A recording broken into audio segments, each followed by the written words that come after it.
Good day. This is Jen Jones with Sober Livers. We are an impact program with the Fatty Liver Foundation. Today, I have the pleasure of talking with Dr. Weinrieb. He is a transplant psychiatrist at the University of Penn, Pennsylvania. And we also have on board here with Beth Lehman, who is our principal strategic advisor. I'm going to have both of those folks introduce themselves, and I'll introduce myself shortly. But Beth, why don't you introduce yourself first?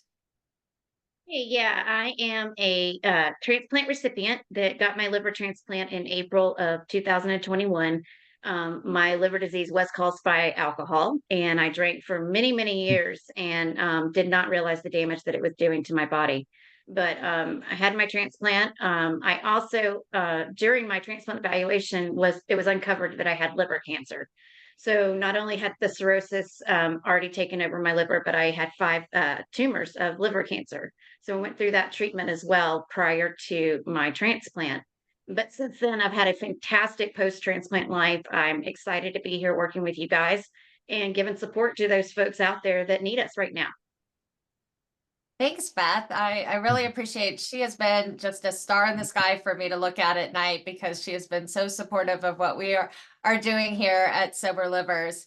And I had the pleasure of meeting Dr. Weinrieb at the liver meeting. American Association of Study of Liver Diseases has a meeting every year. And this year I was honored to speak alongside of Dr. Weinrieb. And Beth and I both got to meet him because we were both involved with a panel that we were all attending for a patient session on alcohol-associated liver disease. So Dr. Weinrieb, can you please introduce yourself before we start asking you lots of questions? Sure. Yeah. Thank you both for asking me to come here today and do this. Obviously, I'm not, well, maybe not obviously, but I'm not in my office. I'm at home because I'm on a 6-month sabbatical that I go back in a couple of weeks. And so my name is Bob Weinrieb. I'm an adult psychiatrist, meaning that I'm primarily focused on the treatment of adult disorders. And I have a subspecialization in substance use disorders, alcohol and drug addiction, as well as something called consultation liaison psychiatry, which is the field where psychiatrists do evaluation and management of patients with complex medical illness in a general hospital. Wow, that sounds like a very complex position and job that you have. We appreciate the work that you're doing, and I feel so blessed and honored that we met you because you have been just a very great resource for us, not only in helping us with questions, but also connecting us to other people in this wonderful, vast community that we're working in right now. So thank you very much for that. So, in talking with medical providers, patients, and through my own experience, I know that being evaluated for a liver transplant is a very complex process. And then also with this evolution of what we're calling early liver transplant, which is people getting transplants before 6 months of abstinence, that also poses its own challenges. And we know that those are available to our most high risk patients who are the most sick. And so that also adds to those challenges. So can you briefly explain that process of being evaluated for a transplant, both in an early liver transplant scenario and also someone who has waited that 6 months or has been on the transplant list? Sure, yeah. So there are really two different pathways. The one pathway, which was the pre-COVID pathway, was the one where people were required or at least requested to be abstinent from alcohol for 6 months or longer, sometimes in order to be listed for transplant. I do want to mention that that value of 6 months was a little bit arbitrary, and there weren't good data to support it at the time, apart from the doctor's understanding that if a number of people could stop drinking for 6 months or longer, they may in fact not need a transplant. They might allow themselves to get better and therefore avoid the whole thing. So that was where the 6 months came from. But when they finally started doing research in the field, began to realize that it's really not a strong predictor of who goes back to drinking after transplant. That number is surprisingly high. It can be anywhere from 30 to 50%. But that doesn't mean that those folks are going to end up really in huge trouble from falling back to drinking. In fact, the majority of them don't. They hopefully have had some sort of intervention or treatment. And as a result of that, they know how to seek help when they have a slip. And, also for those of you who have not been to any kind of recovery meetings, they talk about SLIP as standing for sobriety loses its priority. So let's say you're somebody in the community who is having problems with your liver. Usually that brings you to an emergency room or maybe to a specialist, and you're maybe still drinking. And so the doctors there are concerned about whether or not you can stop drinking, and therefore if they can refer you to a liver transplant program for an evaluation. Sometimes what doctors don't understand is that the liver transplant programs want to see you even if you are drinking, because there is something that we can do to potentially help you to stop. And sometimes by working with us as a team and understanding what the consequences of the drinking are for you, which can sometimes take a couple of doctor visits because it's a lot. We can help you to get where you need to be and hopefully maybe avoid the whole thing. So try not to take no for an answer, I guess is what I'm saying. You have the right to be referred to another program, and you can ask for that if you feel like you're not being heard. So that's one approach. The other approach, which is the more COVID related, which we've seen an explosion of essentially since COVID, is that because of the isolation and the loneliness, and I think the worsening of pre-existing psychiatric problems like anxiety and depression, and the fact that people were just not meant to be isolated, people who were drinking on the heavier side kind of went off the rails. And so instead of seeing people in their 50s and 60s in the general hospital who needed transplant, we're seeing people in their 30s and 40s who didn't even know they had liver disease from alcohol. They just came in really in trouble and in the intensive care unit. And so the field had to sort of turn its head upside down and say, wait a minute, these are people who are young. They're not healthy enough to go to an alcohol treatment program. We can't just let them die. Let's transplant them and then work it out. And so that's really what the teams did. And for us, that was kind of a blessing in disguise because it allowed us to create a specific treatment program just for liver transplant patients with alcohol use disorders, which in my experience has been much better for them in terms of allowing them to feel comfortable together, talking about what they go through and feeling like they're not the only ones. Okay, so here I am talking a lot. So let's say you're referred to a liver transplant program because you might need a transplant. You're going to see a ton of specialists that day. It's going to be super overwhelming. That's okay. Try not to get too freaked out by that. Understand that all of this information will be repeated to you over and over again until it's more clearly understood. But really important is for you to bring somebody with you who can listen carefully, maybe take notes, because we don't expect you to be able to hear all the messages that you're getting that day. You're going to feel nervous, understandably. You're going to be scared. It's okay. So anyway, bring somebody with you, and you can also come back to us and ask more questions. But one of the things that a lot of people are surprised about is that they're asked to see the psychiatrist. And usually the first thought that comes to their head is, do they think I'm crazy? And whether we do or don't, we might still be able to help you no matter what. The truth of the matter is, serious mental illness like schizophrenia, bipolar disorder, we do see people like that, and they are potentially eligible for transplant. But the majority of our patients don't have any trouble with reality testing. And that's one of the markers of serious mental illness and crazy that you don't have to worry that we're thinking about. The other thing I think is that they wonder if they're in trouble.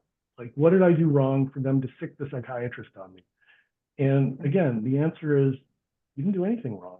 We work as a team, and transplant medicine was one of the very first fields of medicine that involved multidisciplinary treatment experts.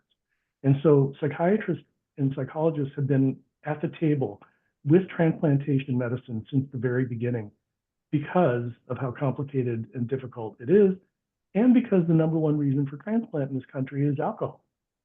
And everybody has the sense that stopping drinking on their own doesn't really work for a whole lot of people. It's not a good prescription for success, and therefore they need our help. Okay, so you get an appointment to see us, you get invited in, and we introduce ourselves. The way I like to do it is to explain right away, whether it's at the hospital bedside or in outpatient, that, my name is Dr. Bob Weinrieb. I'm a psychiatrist with the transplant team. I'm one of many voices on the transplant team. And the purpose of our meeting today is to see whether or not I can develop a treatment plan or a path to getting you where you need to be, to get to transplant. I am not the Roman emperor. I'm not there to make the decision that you live or you don't live. I know that that's a worry for a lot of people, and it inhibits them from telling me really what's going on or being as open as I think it would be good for them to be. So I tell them, first of all, this is not a typical psychiatric evaluation. What we talk about is not confidential just with us in the room. What we talk about is shared with the entire transplant team, as is everything about your care. But then it stays right there. It doesn't get out beyond that, but we all make decisions together. And, this is an example of not just two heads are better than one, but like 30 are better than one. And so we get like everybody's opinions about what's going on. What are the strengths for this person? What are the challenges for this person? What can I do as a psychiatrist to create a treatment plan to address those challenges and to capitalize on those strengths and to allow that person to get a transplant should they need it? Our goal, of course, is total abstinence for patients, but we're not naive, and we do see people fall back. And so we want to give them the best chance of recovery, meaning if they did have a slip, if they did fall back, they would know exactly what to do. They'd feel comfortable calling any of us on the team to come in and talk about it, to let us help you. As one of the surgeons on my team says, we're not going to take your liver back. You got it. It's okay. Keep it. Let's just keep it together and keep it healthy. I actually asked that question. When I was doing this, I asked that question of one of my doctors, and he was like, he didn't have the sense of humor that I had hoped that he had had. But for this transplant evaluation, I tell people that you're going to see every ologist, that's out there before this.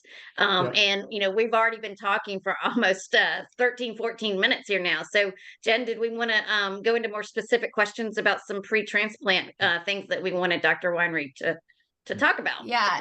And I do not mind your long-winded response, because I think it's really important and critical to get out there. And I also want to point out that, we wish that we could clone Dr. Weinrieb, because it's sad to say that this doesn't necessarily happen at all hospitals. I was evaluated for transplant with a social worker that came to my home, and she never declared why she was there. And, would I have lied to her if I would have known? I don't think I would have lied, but I think some of my answers would have been more question oriented as opposed to being put off guard about it. So I know that Dr. Weinrieb is trying, and we're all trying to look at these best practices to ensure everybody gets this type of care that he's talking about. Background for me is I had decompensated cirrhosis. I had alcohol-induced hepatitis with a 30% chance of living, but I had to adhere by that 6-month standard back in 2018. And why I lived, I attribute mainly to my dog, because I didn't have a program to a social support system. I was very isolated after severe intimate partner violence. And so this is the main reason that we're starting Sober Livers, is that so everybody knows that they are not alone. And so, as I'm saying this, I also want to share that I was diagnosed with complex post-traumatic stress disorder as a result of the intimate partner violence I experienced. And I am on medication for both anxiety and depression. And so I wanted to talk a little bit about that, and also what type of mental health treatment is recommended for a person who's first diagnosed if they aren't already in treatment. Like I was already in therapy, so I was able to be honest finally with my therapist about what was going on, because they had no idea that I was drinking too much and that I was complaining about my partner who was drinking too much. But then when I went back into my therapist, we changed the way that we were doing things. So what is recommended for mental health treatment, and how many people do suffer from mental health diagnoses that you see when they're pre-transplant or first diagnosed? So great questions. I'll try to be a little more pointed in my answers this time around, but it's anywhere between 30 and 40% of patients we see end up needing treatment for psychiatric problems, be they anxiety, depression, history of trauma, combination of all those things, or concomitant other drug use problems. Smoking cessation, for example, is a big one. It's a really dangerous problem should people continue to smoke after transplant. And we can get into that at another time. But the point is that having a psychiatric problem does not interfere with your being eligible for transplantation. It's just another step in our pathway to try and address and make better for you. Do we use medications? All the time. Even though your liver isn't working well, the majority of psychiatric medications are not going to hurt you or cause problems, even though your liver has failed. Think of it as like a boiler in a house. The boiler requires energy to heat up the water and to keep the house warm and all this kind of stuff. But if you have a really old boiler, it's not going to be very efficient, but it still works. That's kind of what's going on with the liver. And so when we put medicine into your boiler system, it just takes longer for it to come out. And so we start with low doses and we go slowly. And for the most part, we don't see any real problems. But I think it's a problem when people need those medications. They're not addicting, by the way. And they don't get them because people are afraid that they're going to hurt their liver or make their liver worse. That's just not happening. And we're going to make sure that that doesn't happen. That's part of our job. Okay. Wonderful. Well, thank you. I want Beth to be able to ask a question before we get off, because again, we're so excited you're coming back, because maybe we'll even have 3 parts. I don't know. but there's some other questions I have about being first diagnosed, but I think it's also important for people. We're going to talk about pre-transplant here for one moment, and I'll let Beth ask a question in regards to that, because she has gone through that process, and where my liver recompensated after the 6 months, and so I no longer needed a transplant. Still cirrhotic, but never needed, not yet, at least. So Beth, please. So I went through this evaluation process, as we've talked about before. I happened to go through it during COVID, so I was by myself and had never even been in the hospital before. So I was a little intimidated. And I was on antidepressants as well as anxiety medications when I was looked at for evaluation. And the doctor came in and immediately told me that since I had an alcohol problem, I was considered an addict, and that I shouldn't be taking these anti-anxiety medicines. I now know from talking to you that that was probably not the right strategy. But if someone does get something like that said to them, if they happen to not be able to qualify for a transplant, whether it's psychiatric or another reason at that moment, what do you say to them to not get down, to keep going, to try and, your mental health is very imperative in the transplant process. How do you keep them up and spirits up? And, it's a tough road. So, Yeah. and you're going to get down, but how do you stay up? Great question.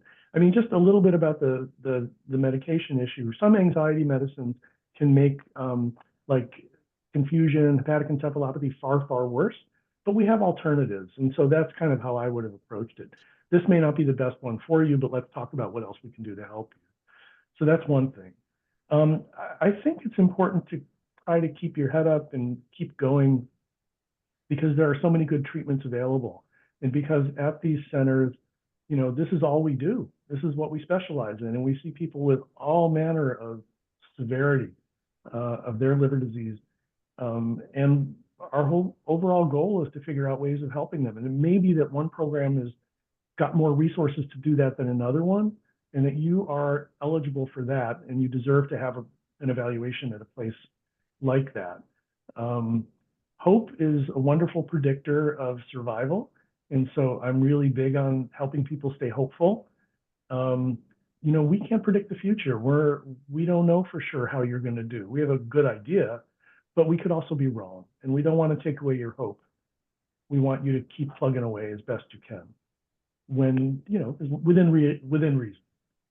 Yeah, and you know, I think a big takeaway here is that first of all, I did not want to admit that I was had mental health issues, because you think of that and you feel like you're put into this category of people that have problems, right?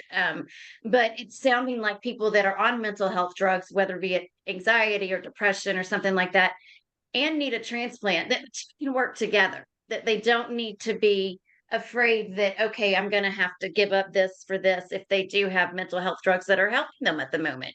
So I want to you know, try to get that out there. I see you shaking your head yes, and you can give us some final thoughts about that. But Jen, as far as pre-transplant goes and this evaluation process, I think that, you know, we need to make sure that patients know to ask questions.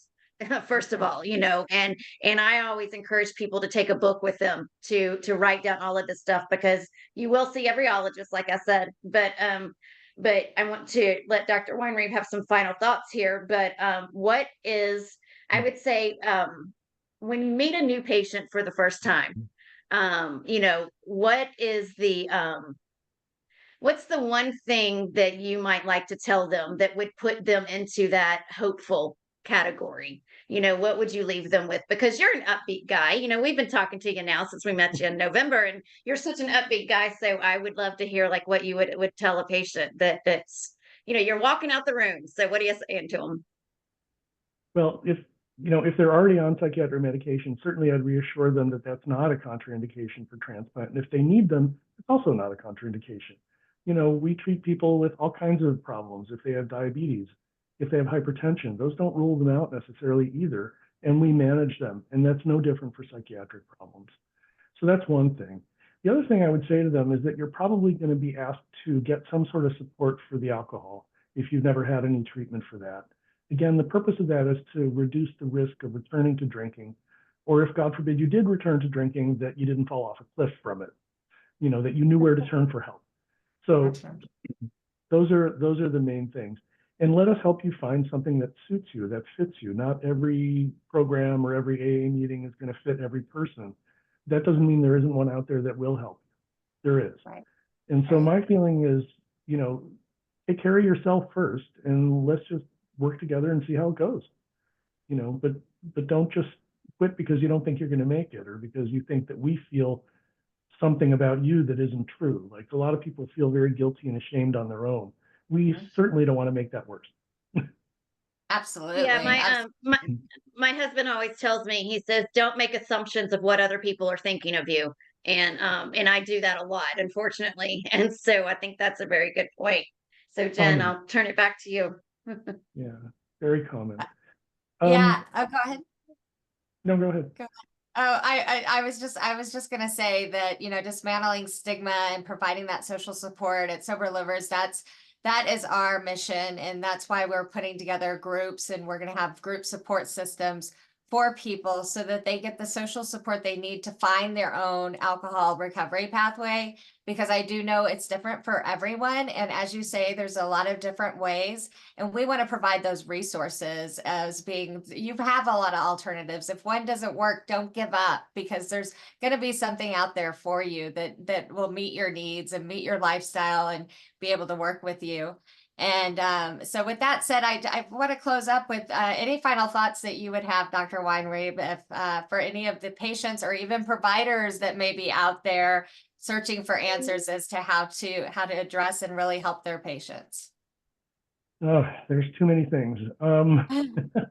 Something that occurred to me that I see an awful lot that I think is important to address is that when a person quits drinking on their own, and the majority of them do, and they come to see us and they're proud of that, we're proud of them too. But that doesn't mean that they still shouldn't get help. We want them to do both. And they sometimes worry that we're, insinuating that they aren't strong enough, or it's not about them. It's about this disease. It's about an alcohol problem that has a way of sometimes coming back at you when you least expect it. And so what we're asking is that you put together a toolbox of strategies and coping skills that you might not already have. And the worst thing that happens is you learn something and you do well. Not so bad. Exactly. That's great advice. Well, I always say, Yeah, I was just gonna say that, I had to remind my family that the transplant fixed my body, but it didn't fix my brain and that urge to drink. So having that toolkit, as you said, in your arsenal is very important. And that's another whole session there, Jen.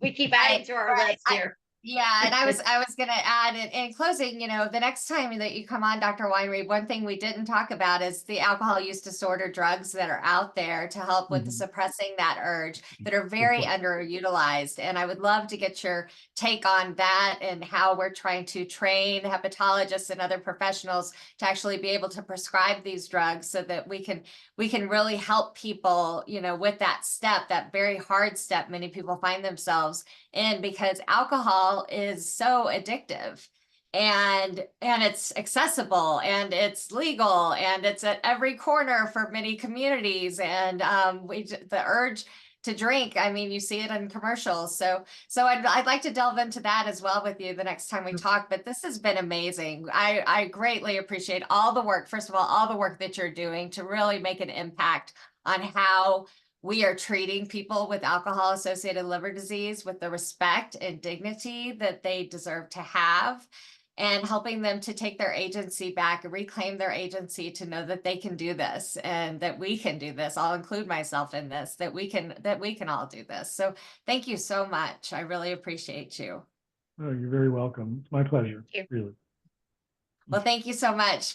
Beth, any final words or just a goodbye? I'm good. Okay, Thanks. more Fati. We'll see you later. Thank you. Okay. Mhm.